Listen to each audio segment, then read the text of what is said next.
Until men and women start having honest conversations about who they truly are, what demons they battle with, where they lack, and what they truly want, love will continue to be a temporary emotion. Honesty and communication are key. Hashtag intimacy. Am I right? Yes. Into me, you see.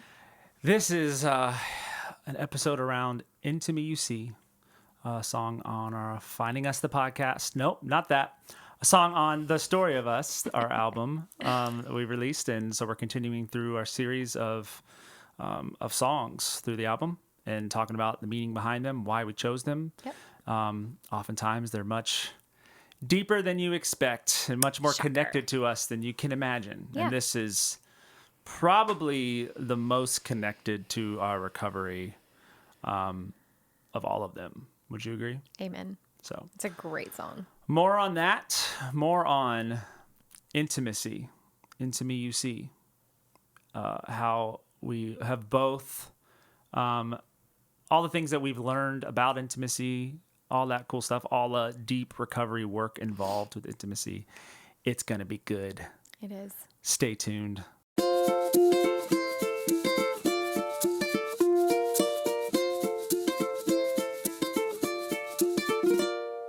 And we're back. So Welcome. quickly. Hello. Yeah, intimacy. Into Me You See. Before we get into all that, I wanted to first say that we are going to do episodes in the future that are all of your questions. We get a lot of questions, and and what ends up happening whenever I think we did one episode, 2 episodes where we did a Q&A. Yes. And it ends up taking like half of our episode because there's such good questions and they spur so much in us to as a response. And so we just want to like talk about it. So we're like, we need to do just episodes literally where we just take people's questions and tackle them. So please, if you have any questions for us, funny questions, serious questions, whatever they are, anything that you've heard on the podcast that you have thought, wanted to know more about, or just anything, please send them our way. Send them to findinguspodcast@gmail.com. And we prefer if you send them as an audio message. So like you can go to your phone, use the recorder thing, and email that so we can hear your voice, play it on the show, and answer your questions. Can I say one thing? Please. Y'all, there are no stupid questions. No. I think a lot of people of course, they have self-doubt in sending the questions, or if it's going to be stupid, or if it's even going to be played. Please hear this when I say we care about every single question that comes in. And if it has not been played yet, it's because we are in talks about doing just a Q&A episode, and maybe many of those, whatever that looks like. But we care. We do listen to them. I get a lot of, I'm going to send you an email first to see if you even respond. And then I'm going to send my question to see if this is really you. Y'all, it's us. Like, this is a personal, not a personal, but it's a business account that we both have on our phones that we have access to, and we listen to every question and we care about every question. The question is not stupid. Send it anyways. Even if you're like, I don't know.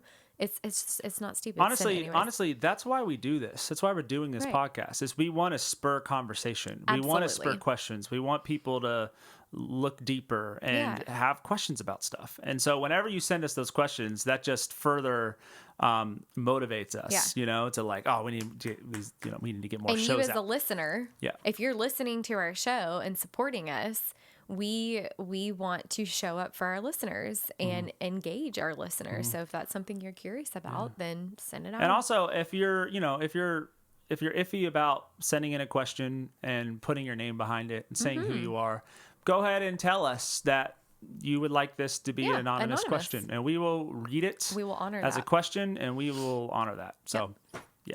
Anywho, send your questions our way. Findinguspodcast@gmail.com. Would love to get your questions. Thank you very much. All right. Into Me You See by Katy Perry. Yes. Into me you'll see. Into me you'll see. You broke me wide open. Open sesame.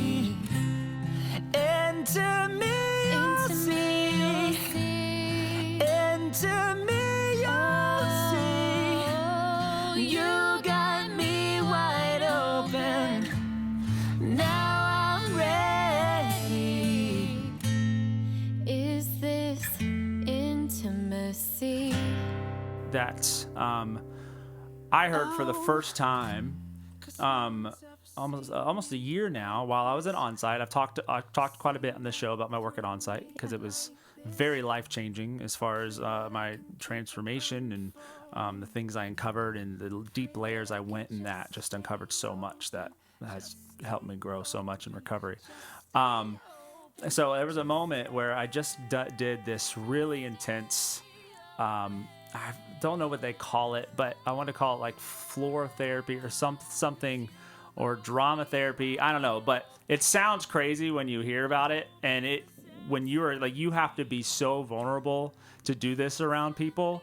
But the whole point of it is to dig deep into things from your past or whatever it is that have deeply wounded you and traumatic things that you literally almost act out the scenes, essentially.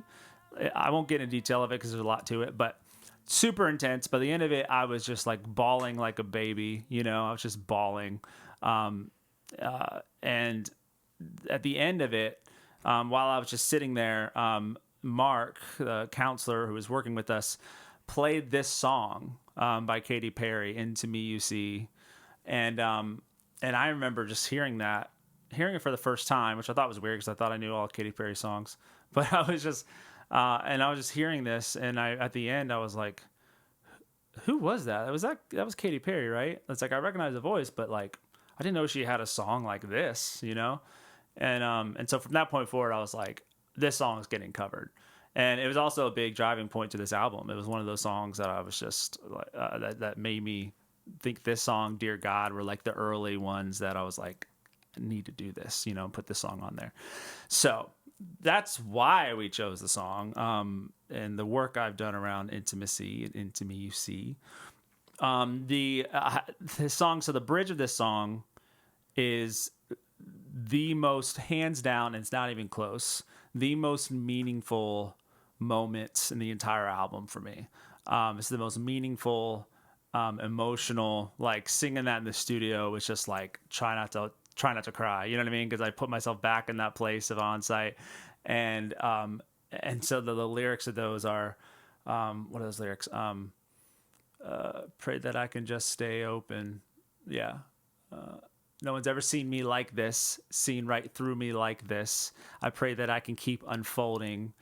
I pray that I can just stay open, just stay open, just stay open, just stay. And oh my gosh, I'm getting chills right now saying those lyrics. Like, because pre-Onsite, that intensive there, intimacy to me was very different. And I want us to talk about our understandings of intimacy before recovery, because we both had very different understandings of what intimacy was. For me, intimacy was, it wasn't existent, like I didn't, it just wasn't something I ever thought about. Intimacy, like what is that, and if I did think about it, it was strictly in a sexual manner, like intimacy to me was one thing, and that was sexual.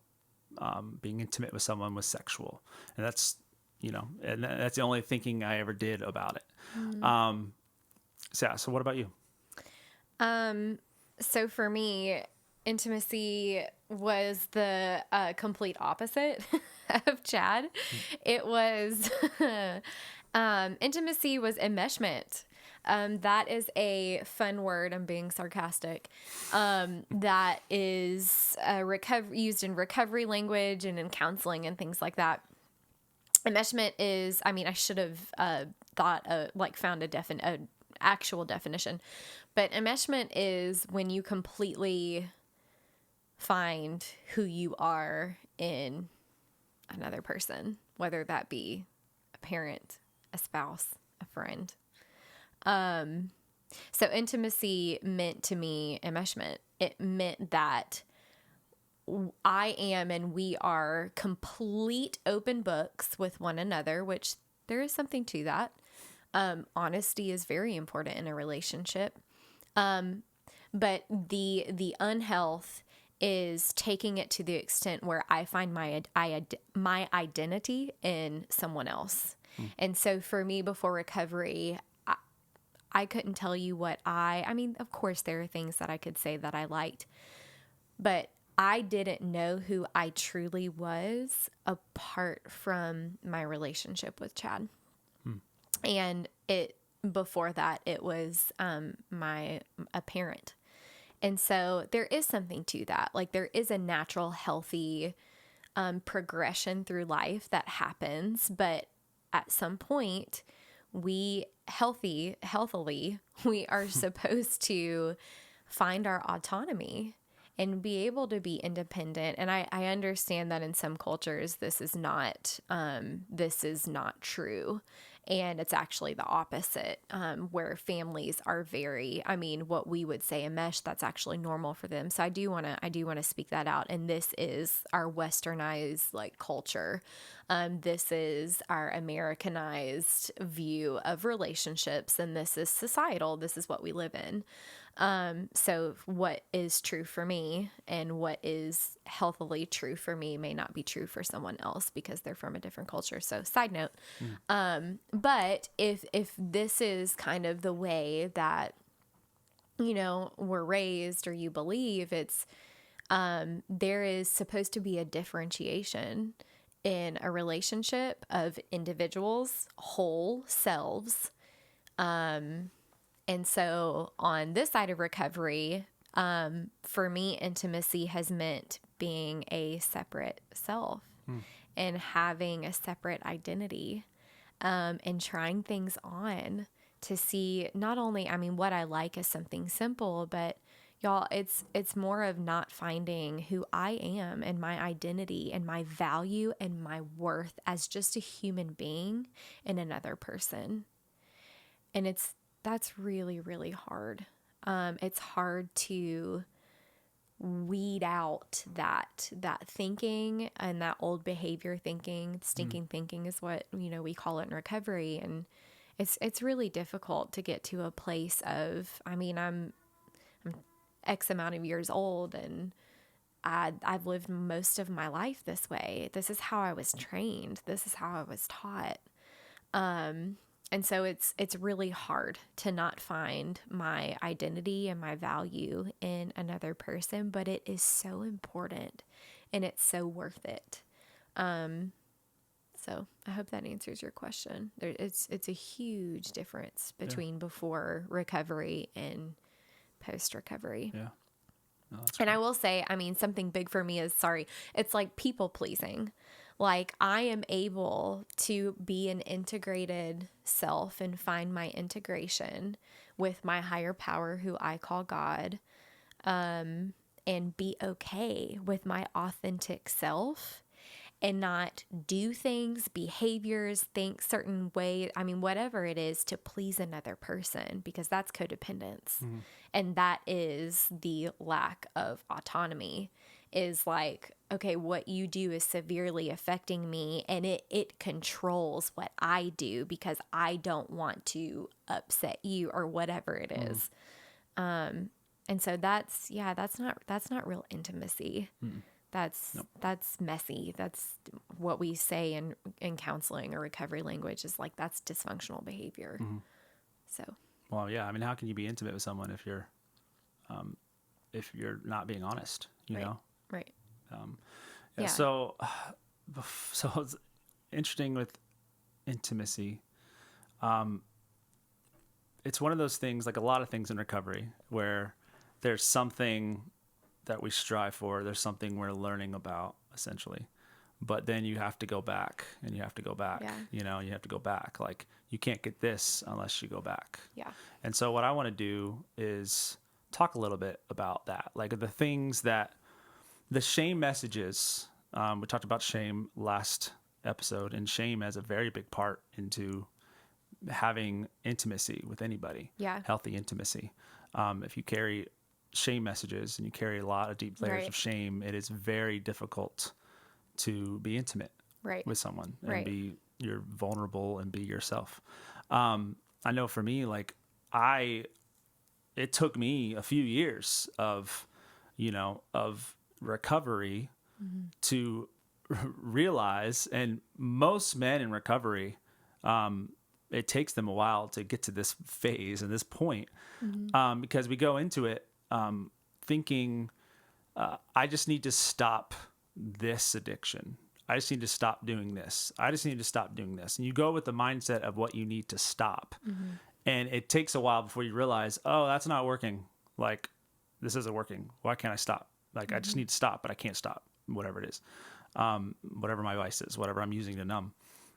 So we go back and we look at the underlying things, which is shame.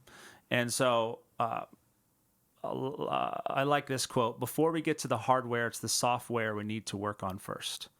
So before we get to the hardware of what we're going to get into in this episode, which is intimacy and talking about all the stuff and the nitty gritty around intimacy, we need to get to the hardware. No, that's the end hardware. We need to get to the software before we can get to that. Yeah. So some cool things, thoughts about myself. These are things that if you believe about yourself, which a lot of these things are going to be to the unconscious. Like, it's not going to be something that you prevalently are aware that you believe about yourself. So this is a lot of this stuff. Lots of digging. A lot of this stuff takes digging to uncover. For a lot of you, you might hear something and instantly be like, yeah, that's me, So I want to talk about some things that if you believe you are, whether you know it or not, if you believe you are, and again, then you will be XYZ. You know what I mean? So I just want to read some of these. Okay.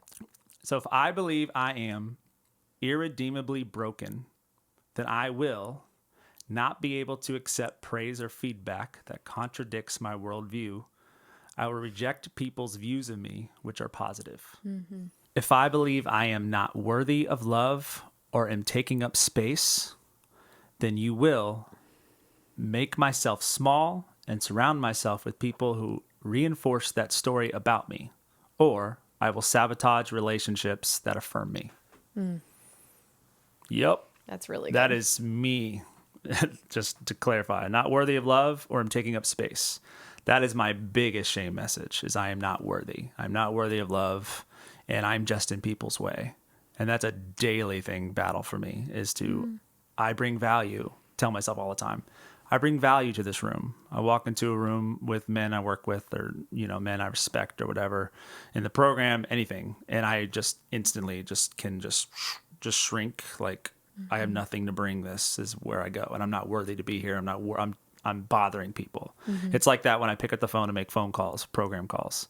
It's like I have to tell myself before I make that call, you are valuable. You are valuable. You are valuable to this person to make this call, because everything in me is like, you're just bothering this person and wasting their time. So yeah, I want to read that again. So not worthy of love or taking up space, then you will tell yourself, I will make myself small and surround myself with people who reinforce that story about me, or I will sabotage relationships that affirm me. That's been me for 30 plus years right there. Whew. Anyways, if I believe I don't have the right to have needs, then I will suppress my feelings and my body will begin to express them, or I will become passive aggressive. Heyo. I'm waving because that's me. Yep. If I believe I am responsible for all other people's feelings or emotional well-being, then I will do my best to manage other people's experiences based on my needs, not theirs. Heyo. Quote, I need for you to be okay, kind of thing. Yep. I mean, I'm a little bit of all of these. Aren't we all in some capacity? Yeah. Yeah. But that's good. Yeah, the not worthy thing is my big thing. But those are really great. Yeah. So what is intimacy not? So intimacy is, well, specifically in marriage or relationships, intimacy is not surrendering your own personalities and uniqueness. Marriage or coupleship involves two unique, whole individuals who enter into a covenant to complement one another, not complete the other person if we're showing up as a half self. That's kind of hard to delineate, but if you're not showing up as a whole person, like you're not there to complete the other person. You're there to complement them. And what I mean by that is that each individual brings their own personality, their own values, their own unique sets of abilities to the marriage or relationship, and they complement one another's skill set. Can I throw something in there? Yes. Any relationship you have with yourself is the first building block you bring to any relationship. Absolutely. Starts with you. Absolutely. Always. Yes. Which is great with the shame messages. It's like, okay, if I believe these things about myself and I'm whatever, like having all these thoughts and this self-talk is negative, but you're not going to show up to the relationship as your whole or full self. Yeah. And it's important to know, like, too, when most of the time when there's tension in a relationship, any relationship, Yep. and most of the time you believe it's somebody, it's them kind of thing, it's always an issue with both of you. It's never one or the other.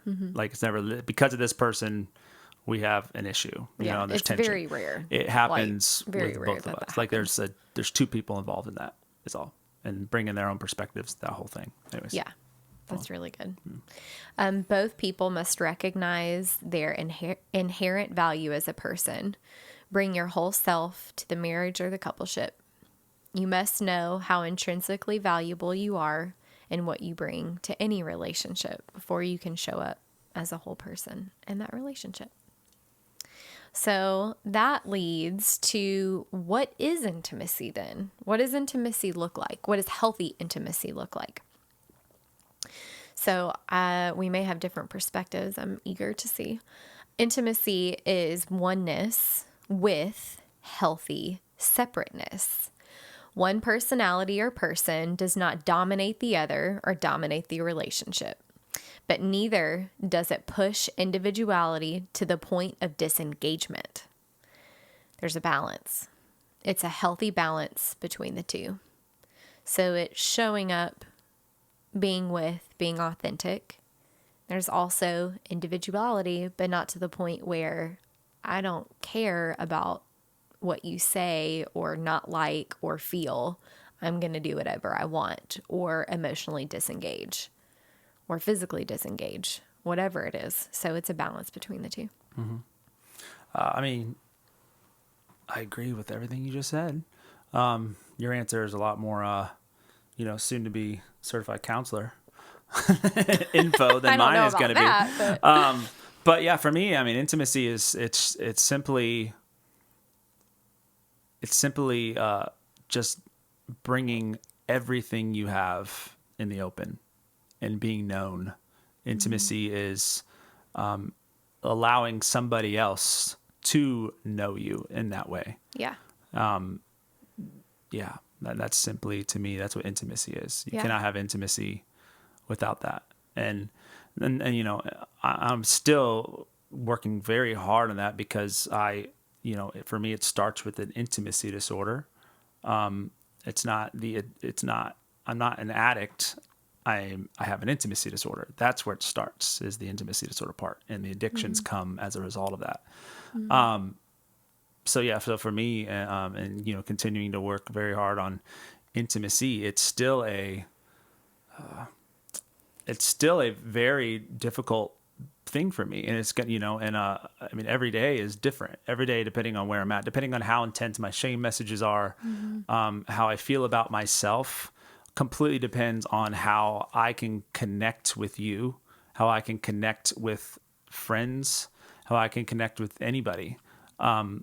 Completely starts with me and where I'm at, how much shame I'm carrying that day, or whatever else is going on. And if I am carrying a lot of stuff, I mean, it's hard for me to even like look people in the eye, especially you, because like looking you in the eye is just like, it's a very intimate thing, Eyes are the window and to connection. the soul. Yeah, exactly. And I've went my whole life not being able to look people in the eye, especially if people were trying to open up to me or be real with me. I just couldn't look at them, and that's a big part of the intimacy disorder. So, yeah, Well, I think that goes along with, so intimacy, if you break it apart, into me you see. And really the languaging behind that is it's about being vulnerable. It's about taking a risk and choosing to be vulnerable, to share yourself with other people. And into me, you see, it's being open, honest, and willing to let others in and be the authentic version of yourself and not the like ego self or false self. So, But caveat, yeah. doing that with people that you trust. Yep. That you trust Has to be to safe. also Right. be open and vulnerable with you. Right. It has to be safe. Right. I say that. I say that in a lot of episodes where we talk about vulnerability is I just have to throw that in there because it's true. I cannot tell you how common it is where something happens in their life that unleashes the fact that they know that they need to be vulnerable. Right. They're seeking intimacy, and they then just go and share everything, their book. darkest stuff with Yeah. people that they should not be Right. sharing that with. Yep. Family, there's never a situation, I'm not talking like husband, wife, but family, parents, brothers, sisters, etc. In my opinion, there's never a situation where you need to be sharing your darkest stuff with your family, as an example, because there's just too much there when it comes to family, and so you need people, you need friends that you can build frientimacy with, and so I want to get into that a little bit. Well, I want to say something Okay, else go first. ahead. Yeah. So, I mean, intimacy, it's a risk. Like being vulnerable, it's about taking a risk. And so I will say there's always a risk, even if you think that you're, sharing with a safe person. Y'all, we're human. Like we're going to get hurt. And I mean, that is why I think vulnerability isn't, why it isn't easy, and why it takes it's a very not, brave person to be vulnerable. Yeah, and why it takes a while to build frientimacy, like these friendships of intimacy, or even, relationships with intimacy. And so, yeah, go ahead. Yeah. Sorry, a big chug of water in my mouth when you came to me. Oh, it's fine. I want to talk into, I want to get into the relationship aspect of intimacy. Okay. But before we do that, there's frientimacy. Intimacy with friends is also is as important. Yeah, that's where relationships start. Yeah, that's where relationships start. So I'll talk a bit about what frientimacy is and what it takes to build frientimacy. So I want to talk about something called the frientimacy triangle. Okay, if I had a PowerPoint presentation right now, okay, imagine like 3 circles. Okay, they all loop around each other. You know how that works. Little loop, and then it goes into it, and then connects and all that fun stuff. And so there's 3 things that you need to form a healthy friendship within what we call frientimacy, the frientimacy triangle. There's positivity, there's consistency, and there's vulnerability. All 3 of these things are vital to build friendships. And now when we talk a lot about connection. We talk a lot about how vital, like how we are born to connect. We are born to belong. We are, it's in our DNA. And so having people that you can connect with and having friends that you can deeply connect with is vital to your emotional health and well-being. I mean, we are literally built for that. There's a ton of research now that is just fact that they have done studies after studies over the past decade on this, about how being lonely affects your health and how much sooner people die at a younger age when they experience a lot of loneliness in their life. Yeah. And that just goes to prove how that connects to how we are as humans and what we are born to have in our lives. Yeah. So it's important to say that this doesn't mean that you go find a bunch of friends. It's not about having a ton of friends. More about quality and not quantity. Yes. This isn't about, because I mean, the biggest rock stars on the planet, and you hear a lot of them who have been addicts and come out of it and recovery talk about this, that it doesn't matter how many people they know, how many people love them, they felt lonely. I mean, how many celebrities do you know who have committed suicide because of depression and loneliness? Yes. And you think, why are they lonely? Like, anybody would be their friend. The money and all the it's friends because and... they did not connect on a deep, intimate level with friends. They did not pull in friendships like that, just as an example. Yes. So it's not about the amount of friends you have. It's about taking a handful of those friends that you have and establishing this friendimacy thing with them, bringing them up to that level. So there's like friends, and then you want a handful of friends that are just up to that friendimacy level. Again, this category is positivity, vulnerability, consistency. Positivity, for every relationship to stay healthy, it has to have a ratio of 5 positive interactions for every negative interaction.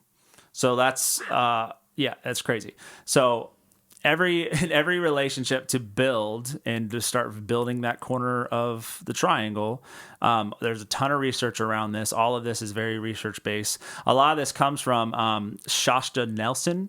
If you want to look her up, she does a TED Talk about this friendimacy triangle and all this fun stuff. So that's a good view if you want to do.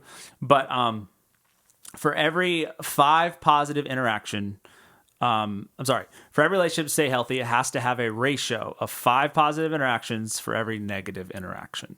So when there's more negatives than positives in a relationship, you can't build the friendimacy triangle. Yeah.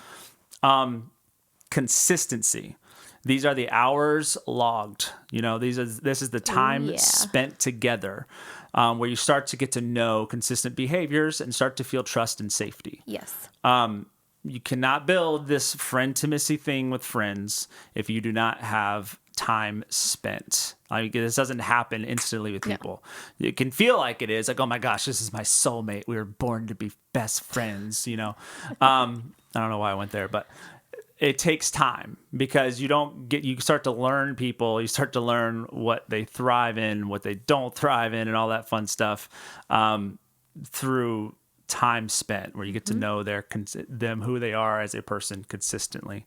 And that's when you start to feel trust and safety with them, to where you can start being more vulnerable, when you get to really know who they are, but that takes time. The other one is vulnerability. And we talk a lot about vulnerability in relationships and overall, and this very much applies to be able to form this friendimacy triangle with friends. Vulnerability, where you share, reveal, and let people in and be seen. And that doesn't mean just the bad stuff. A lot of times you hear vulnerability and people instantly think, well, I just, it's all about sharing the bad stuff that I wouldn't necessarily share. And yes, that's incredibly important. Probably the hardest part, because all of us can talk about the good in us. It's easy to do. Right. But it is also important that you talk about the good as well with these friends. You know what I mean? You don't just talk about the hard stuff. You don't open up about real stuff that's going on in your life that you struggle with or whatever's going on. But it's also important to celebrate the good stuff with these people. Yeah, because at the end of the day, we all want to feel loved, and we only feel loved if we feel known. We can only feel known if we actually show ourselves and share ourselves. So that's really good. Friendimacy. It's really important. It's vital. Yep. We're fortunate to have friends in our lives that we very much know is in that friendimacy triangle. Yes. And it's vital. I mean, it takes time. Which is so like, dang it. Like, I wish it was just like that connection, like with people. And because, you just want to belong and like have friends. But it's so special when you take the time and everything you described, and you get to a place where you're like, I genuinely cannot imagine. I'm getting weepy. I genuinely can't imagine life without some of the people that we do life with. And this feeling, this is what life is about. 100%.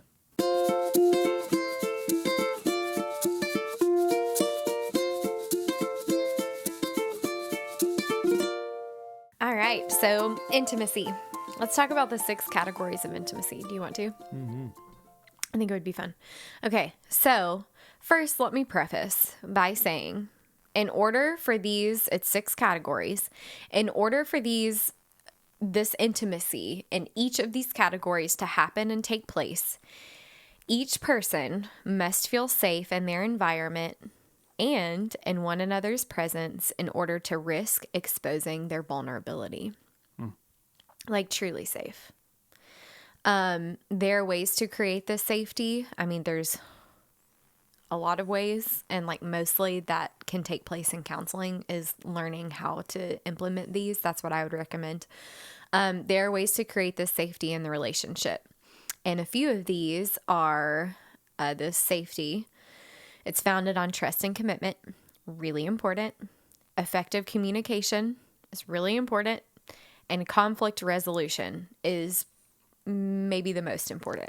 Mm-hmm. Developing true intimacy requires the wholehearted operation of both people. Both people. And I don't mean like people are going to do this perfectly, because good Lord, like it's not going to happen. People are not going to be able to show up and be present in every single aspect all the time. Mm-hmm. It's not possible. That is fantasy. That's where part of intimacy comes in, is being able to share that with your spouse. Right. You know, and hey, I'm in a really rough place because I can't show up today because. Right.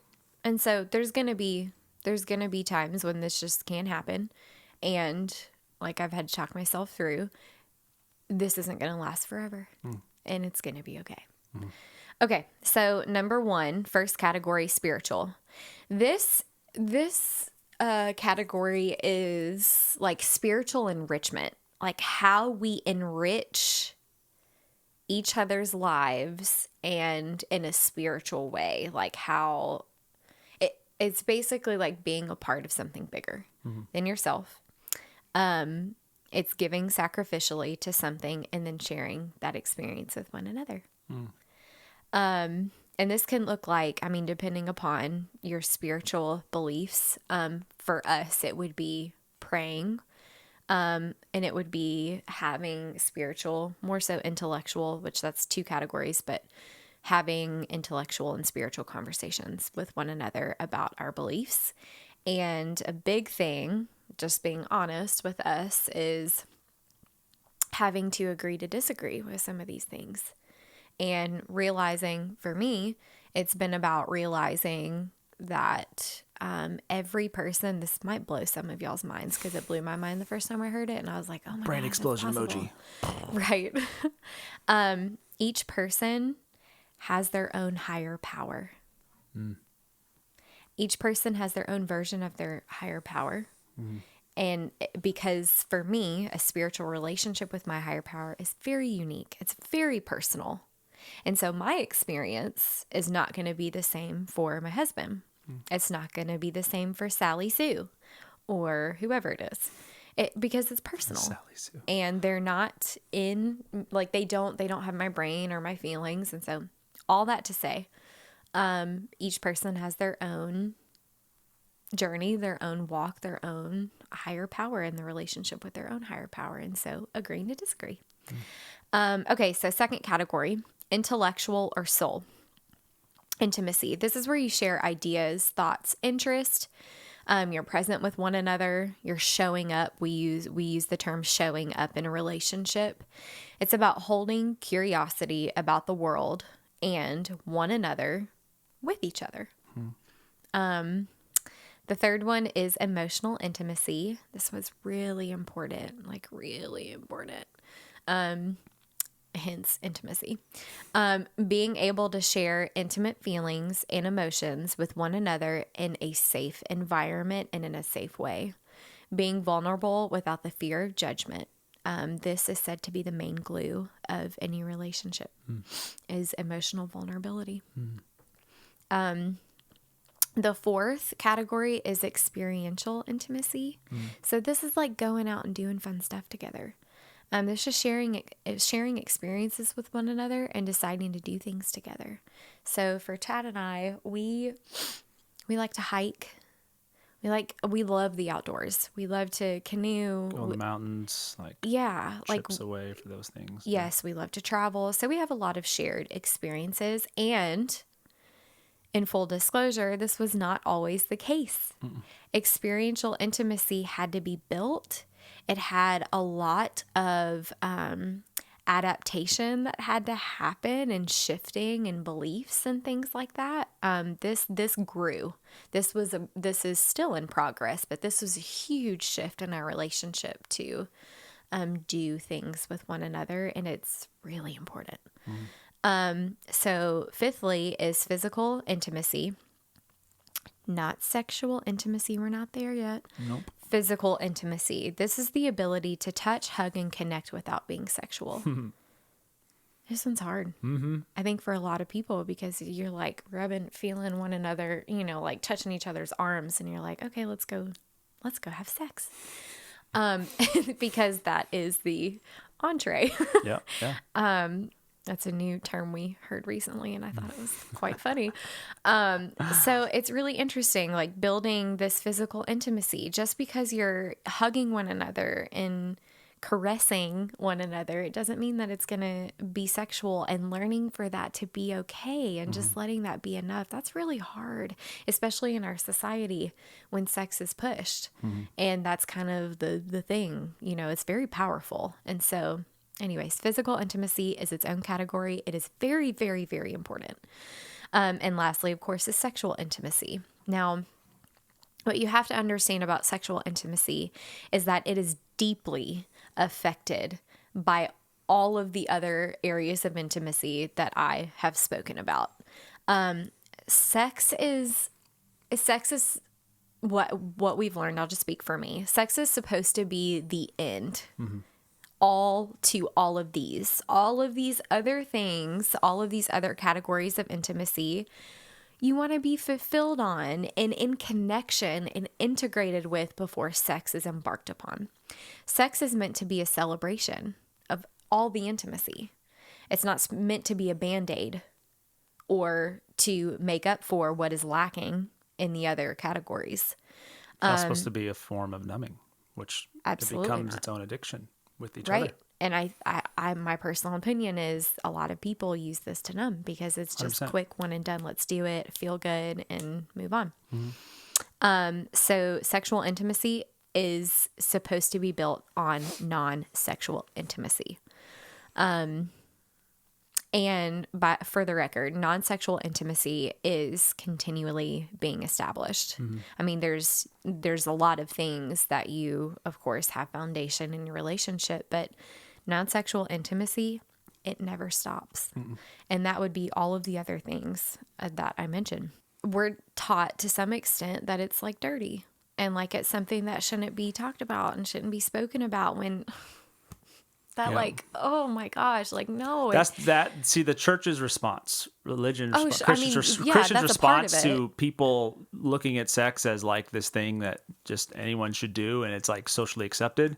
Church's response is the extreme opposite of that. We don't talk about it. We don't talk about it. We don't think about it. No. Sex is like it's like taboo. Like we can't. Oh which my gosh. God created it. It's a beautiful thing, and so then when you taboo it, it puts so much more shame into it. Well, and like curiosity, and so that builds. So then it's secret. Then it becomes something secret. It leads to this open Pandora's box. Right. Yeah. And so from an early age, I think. I mean, I'm not a parent. And eventually, I'm assuming we'll go through this. But just from what I've learned in the experience of being around other people, is that there is a age-appropriate, healthy, and beautiful way to talk about sex, because we are sexual beings, and that it's not a dirty thing. It can be turned dirty, as in anything can be. The internet, like, it's great. It can be a very useful tool. Can also be turned to not be a useful tool. Tech, y'all, supplement anything, anything that could be negative. Like, it can be a beautiful thing. And I think that obviously it's something that God created, and we won't get into our beliefs about the intentions behind that, but yeah. We should talk about barriers to intimacy. Barriers to intimacy. That feels really important. So real quick, there's just a few things that I jotted down. Lack of trust and commitment in a relationship, huge barrier to intimacy. If there is not honesty and a solid foundation of trust and commitment, it's not there. You can try. Mm-hmm. You can try to have a relationship and it's not fun. No. This category is like it's mutual reliance on one another. So there's a few side notes. Acceptance of the other person for who they are is really important in this. This does not mean you have to agree with everything the other person does or says. You must acknowledge and accept one another's differences. Also, adaptation is important. This means to be willing to meet one another's needs while also giving space for separateness in a healthy way. So another one is showing and expressing appreciation. It's crucial. Appreciation on physical appearance is very important, but at the center of a compliment or showing appreciation for the other person in the relationship, it should be about the real person. And here's an example. I love that dress. It is what it is. Versus, I love that dress on you. That makes it more personal. Mm-hmm. It's like, oh, he's complimenting me or like the way that it looks on me. So another one is I love you versus I love being with you.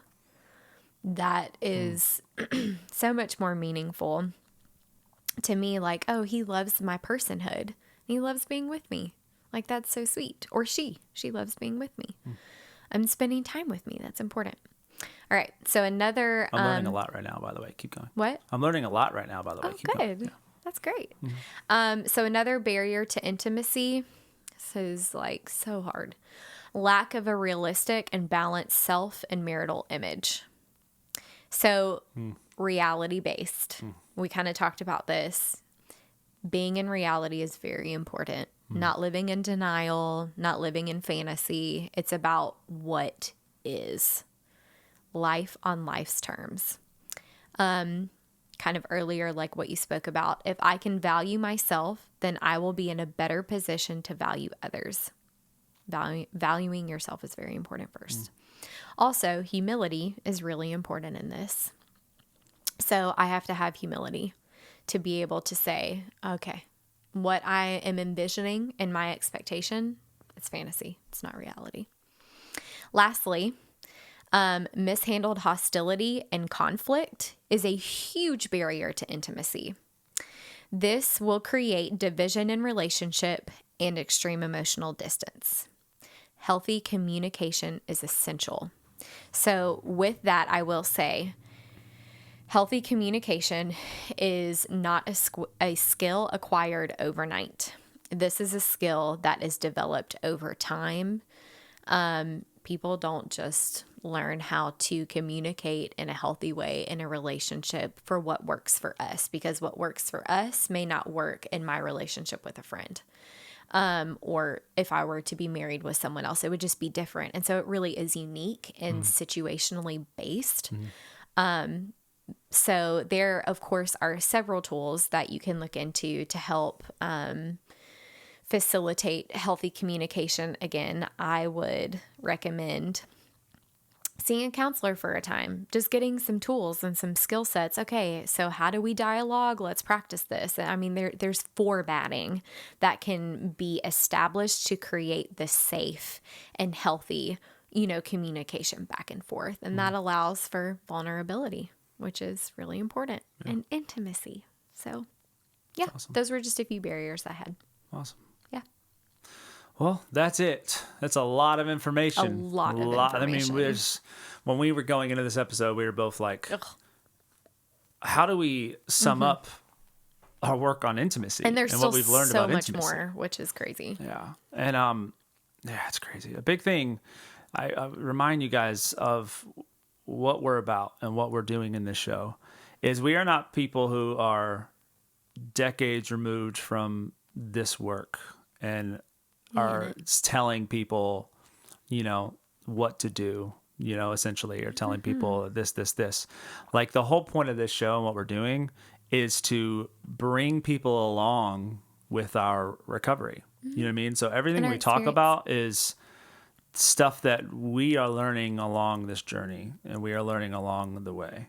And so that's why we call this show Finding Us, because it's about all of us, me, Fallon, you guys being a part of finding ourselves. And so, so that's just a big thing about us and what we do. So just a reminder to everybody. But yeah, that's it for today. A lot of stuff on intimacy. Yes. Please send in your questions. If you guys have any questions about anything around this stuff, send your questions, findinguspodcast@gmail.com. This has been Finding Us the Podcast. With Chad and Fallon. Boom.